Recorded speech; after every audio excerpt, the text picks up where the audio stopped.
நீங்கள் பார்த்துக் கொண்டிருப்பது தமிழ்நாடு முக்கிய செய்திகள்.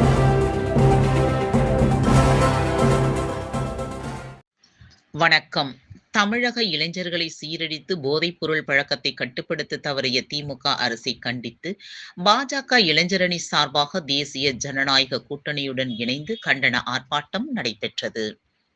திருவள்ளூர் மருத்துவக் கல்லூரி அருகே பாஜக இளைஞரணி தலைவர் சூர்யா தலைமையில் தேசிய ஜனநாயக கூட்டணி கட்சியின் பாஜக, அதிமுக, அமமுக, புரட்சி பாரதம், தமிழ் தேசிய காங்கிரஸ் கட்சி உள்ளிட்ட அனைத்து நிர்வாகிகள் கலந்து கொண்டு தமிழக இளைஞர்களை சீரழிக்கும் போதைப் பொருள் பழக்கத்தை கட்டுப்படுத்த தவறிய திமுக அரசை கண்டித்தும், தமிழகம் முழுவதும் கஞ்சா விற்பனையால் சட்டம் ஒழுங்கு சீர்கெட்டு போவதாகவும், அதன் மூலம் ஆயிரக்கணக்கான இளைஞர்கள் வாழ்க்கை பறிபோகுவதாகவும், இதனால் சமூகத்தில் பெண்களுக்கும் குழந்தைகளுக்கும் சரியான பாதுகாப்பின்றி தவித்து வருவதாகவும், இதற்கு முக்கிய காரணமே திமுக அரசின் மெத்தன போக்கு செயலே என கண்டன கோஷம் எழுப்பியவாறு 100க்கும் மேற்பட்டோர் ஆர்ப்பாட்டத்தில் ஈடுபட்டனர்.